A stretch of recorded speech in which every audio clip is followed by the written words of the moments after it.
نحمدہ نصلی علی رسولہ الکریم اما بعد فاعوذ باللہ من الشیطان الرجیم بسم اللہ الرحمن الرحیم رب اشرح لی صدری ویسر لی امری واحلل عقدۃ من لسانی یفقہوا قولی رب یسر ولا تعسر وتمم بالخیر۔ آج سے ہمارا تجویز کورس شروع ہونے جا رہا ہے جو آپ کو سعدیہ کروا رہی ہے، تو انشاءاللہ یہ آپ دیکھیں کہ سعدیہ آپ کو کیا مشورہ دیتی ہے۔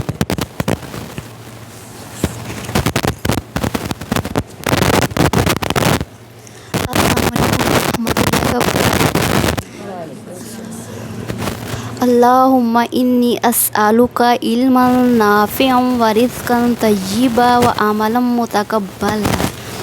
تجوید کے اس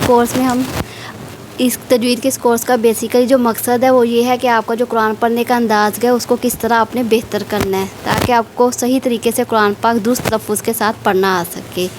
اس کے لیے پہلے تجوید کا باقاعدہ کورس سٹارٹ کرنے سے پہلے آپ کو چند تجاویز دیں گے جن کے اوپر اگر آپ عمل کریں گے تو انشاءاللہ آپ کا تجوید کا جو کورس ہے وہ آپ کو سیکھنے میں آسانی رہے گی۔ اور اس کے قواعد جو کریں گی تو اس کے یعنی سمجھ کے اس کے بعد ہاں جی پھر اس کو اپلائی کریں گی تو پھر یہ ہوگا قرآن پڑھنا آسان ہو جائے گا، ٹھیک ہے۔ تو اس کے لیے پہلا جو اصول ہے وہ کیا ہے؟ سب سے پہلا اصول جو ہے کہ آپ نے تجوید پڑھتے ہوئے جو کوئی اصول سیکھنا ہے نا اس کی آپ نے قرآن پڑھتے ہوئے اس اصول کی مشق کرنی ہے، ٹھیک ہے۔ دوسرا جب آپ نے کوئی نیا اصول سیکھنا، جو آپ نے پہلے کا اصول سیکھا ہوگا اس کی بھی مشق کرنی ہے، نیا اصول کی بھی مشق کرنی ہے۔ تیسرا ہے کہ آپ نے کسی بھی اچھے قاری کی اگر آپ چاہتے ہیں ریکارڈنگ سن لیں اور پھر اسی کی نقل کرتے ہوئے قرآن پڑھنے کی کوشش کریں، اس سے آپ کا جو لہجہ ہے اس میں بہتری آئے گی۔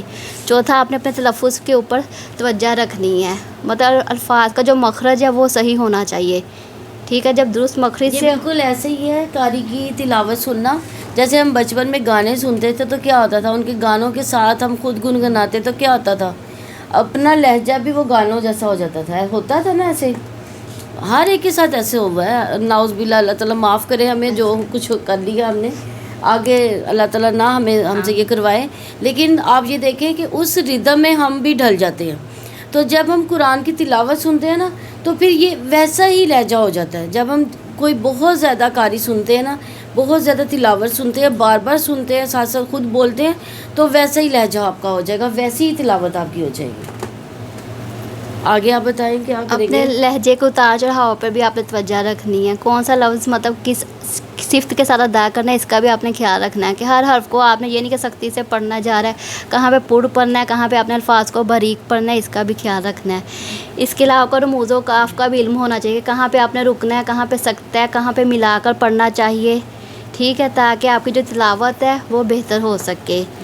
سب سے اہم بات جو آپ نے یاد رکھنی ہے وہ یہ ہے کہ آپ نے تجوید کا یہ عمل سیکھتے ہوئے یہ نہیں کہ آپ سمجھے کہ ہمیں یکدم ہی آ جائے گا، ٹھیک ہے۔ تجوید سیکھنے کا یہ عمل ٹائم لیتا ہے، وقت لے گیا، اور اس میں بہتری اور مہارت مشق کرنے سے آتی ہے۔ جتنا آپ زیادہ ٹائم دیں گے، جتنی مشق کریں گے، انشاءاللہ آپ اتنا سیکھنے میں زیادہ، یعنی اس کا یہ مطلب ہے کہ جب ہم اپلائی کرتے ہیں نا کسی چیز کو، بعض کا نہیں اپلائی ہو پاتی، ہمیں مشکل کا سامنا کرنا پڑتا ہے، ہم کہتے ہیں چھوڑ ہی دیتے، رہنے دیتے ہیں، ایسے ہوتا ہے نا۔ جو مشکل وہ ہوتا ہے نا لفظ یا مشکل جو ہم سوچتے ہیں کہ نہیں اس کو رہنے دیتے ہیں، کہ ہم قرآن تو پڑھ رہے ہیں نا، تو نہیں، آپ نے اس پہ کوشش جاری رکھنی ہے۔ جب آپ کوشش جاری رکھیں گے نا تو انشاءاللہ اللہ تعالیٰ آپ کو آسانی کرے گا۔ چلے آج ہم تجوید کے بارے میں دیکھیں گے کہ اس کی اہمیت کیا ہے، ٹھیک ہے۔ اس کی اہمیت ذرا یہاں پہ لکھیں آپ۔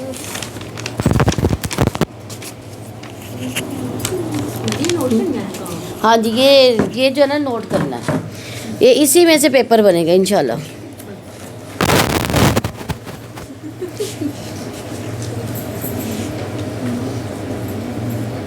اس کا پیپر ہوگا؟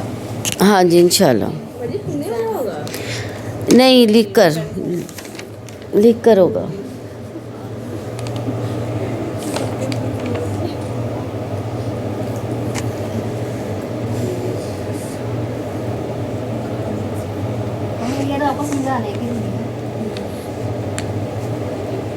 تجوید بیسیکلی ہے کیا؟ تجوید عربی کا لفظ ہے، ٹھیک ہے. تجوید کے جو لغوی معنی جو ہم عام اصطلاح میں استعمال کرتے ہیں اس کے لغوی معنی ہے سنوارنا، نکھارنا یا بہتر کرنا. لیکن یہی لفظ جب ہم قرآن کی اصطلاح کے لیے استعمال کریں گے تو تجوید کا مطلب یہ ہے کہ تمام الفاظ جو آپ قرآن پاک پڑھتے ہیں اس کے ساتھ اور اس کی صفات جو اس کی صفت ہے واجب الصفت کے ساتھ اور احکام کے ساتھ ادا کرنا تجوید کہلاتا ہے. مخارج کیا ہوں گے؟ نکلنے کی جگہ کہ جہاں سے لفظ حرف ادا ہوگا، تھوڑا سا آگے. ٹھیک ہے، جہاں سے حرف نکلتا ہے، حرف نکلنے کی جگہ. صفات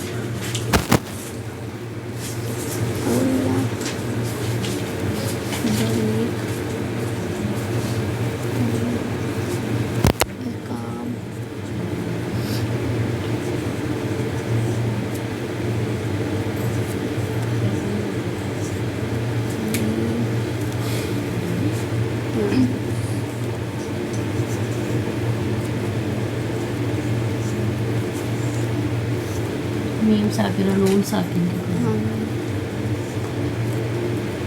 شروع میں لکھ دیتے ہیں.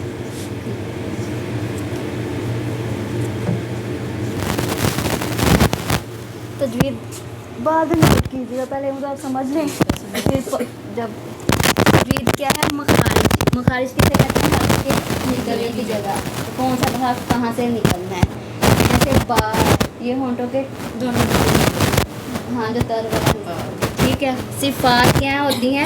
مطلب کوئی لفظ پور پڑھا جائے گا یا باریک پڑھا جائے گا، ٹھیک ہے. یہ سختی سے ادا ہوگا، جیسے تا یہ نرمی سے، سا یہ بھی نرمی سے ادا ہوتا ہے، ٹھیک ہے. اور ایک کام کے یہاں پہ رفع مدہ ہوگا، لین ہے، میم ساکن ہے یا نون ساکن. ان الفاظ کو پڑھتے ہوئے اس کا حق ادا کرنا ہی تجوید ہے. مطلب عمدہ ادائیگی کے ساتھ لفظ کو درست لفظ کے ساتھ پڑھنا تجوید کہلاتا ہے. تجوید مطلق صلی اللہ علیہ وسلم کا وہ لفظ و لہجہ ہے جو انہوں نے حضرت جبرائیل علیہ السلام سے وحی کے ذریعے سنا، ٹھیک ہے. جیسے حضرت موسیٰ علیہ السلام کو جو تورات نازل ہوئی تھی ان پہ، تو وہ ان کو تختیوں کی شکل میں ملی تھی، مطلب وہ لکھی ہوئی آئی تھی. لیکن قرآن پاک وہ واحد کتاب ہے جسے اللہ تعالیٰ نے حضرت جبرائیل علیہ السلام کے ذریعے وحی کے ذریعے اتارا ہے. مطلب حضرت جبرائیل علیہ السلام جب آتے تھے وہ آپ کو سناتے ہوئے جس اصول کے ساتھ، جس لب و لہجے کے ساتھ وہ سناتے رہے ہیں، اسی لب و لہجے کے ساتھ حضور پاک صلی اللہ علیہ وسلم نے خود بھی وہ سیکھا ہے اور آگے پھر اپنے صحابہ کو بھی سکھایا ہے. کیونکہ وہ قرآن عربی میں نازل ہوا ہے اور عربوں کا لب و لہجہ جو ہے وہی فن تجوید کہلاتا ہے، کیونکہ اسی زبان میں قرآن نازل ہوا ہے اور اسی میں بھی ہمیں قرآن پاک کو پڑھنا اور سیکھنا چاہیے.